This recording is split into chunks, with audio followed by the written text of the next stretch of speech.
Eleheho, j'ai pitié, je suis miséricordieux. Référence Strong, 1653. Eleheho, montrer de la miséricorde telle que Dieu l'a définie, c'est-à-dire qu'elle s'accorde avec sa vérité, qui exprime l'alliance, la loyauté, la miséricorde de Dieu, c'est-à-dire agissant seulement selon ses termes.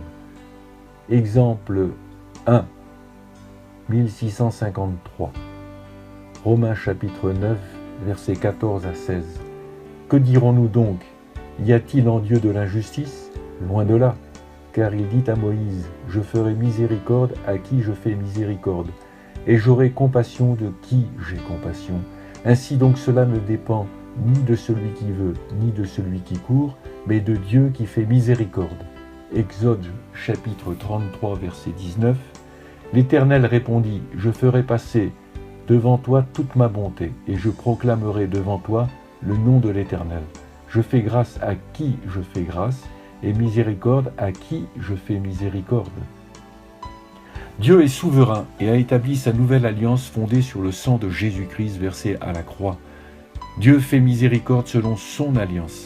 Celui qui veut recevoir la miséricorde de Dieu et le pardon de ses péchés doit passer par cette alliance. Il n'y a pas d'autre chemin. Jésus est le chemin, la vérité et la vie. Nul ne vient à Dieu le Père que par lui. Exemple 2, 1653. Marc chapitre 10, versets 46 à 48.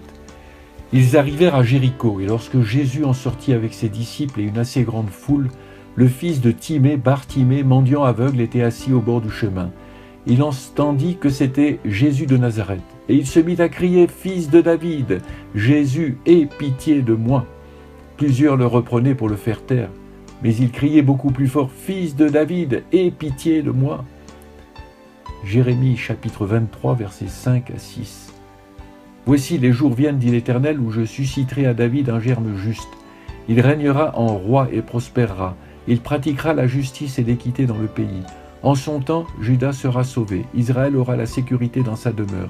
Et voici le nom dont on l'appellera l'Éternel, notre justice. » Bartimée proclame l'alliance de Dieu et la loyauté de Dieu envers David. Il a la révélation que la miséricorde de Dieu ne peut s'obtenir que dans cette promesse.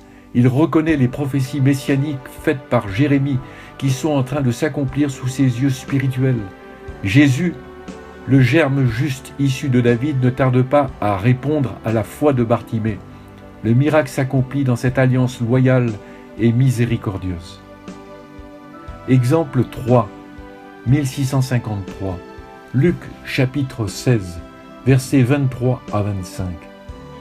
Dans le séjour des morts, il leva les yeux, et tandis qu'il était en proie au tourment, il vit de loin Abraham et Lazare dans son sein. Il s'écria, « Père Abraham, aie pitié de moi et envoie Lazare pour qu'il trempe le bout de son doigt dans l'eau et me rafraîchisse la langue, car je souffre cruellement dans cette flamme. » Abraham répondit, « Mon enfant, souviens-toi que tu as reçu tes biens pendant ta vie et que Lazare a eu les maux pendant la sienne. Maintenant, il est ici consolé, et toi tu souffres. » Deutéronome chapitre 5, versets 29 à 31. « Oh, s'ils avaient toujours ce même cœur pour me craindre, et pour observer tous mes commandements, afin qu'ils fussent heureux à jamais, eux et leurs enfants. Va, dis-leur, retournez dans vos tentes, mais toi reste ici avec moi, et je te dirai tous les commandements, les lois et les ordonnances que tu leur enseigneras, afin qu'ils les mettent en pratique dans le pays dont je leur donne la possession. » Dans le séjour des morts au milieu de la flamme, le riche est parfaitement conscient qu'il faut utiliser l'alliance loyale et miséricordieuse de Dieu faite avec Abraham. Il est trop tard pour se rappeler des commandements de Dieu. L'alliance miséricordieuse de Dieu n'est active que pour ceux qui se repentent de leurs péchés et qui n'endurcissent pas leur cœur envers Dieu et leur prochain.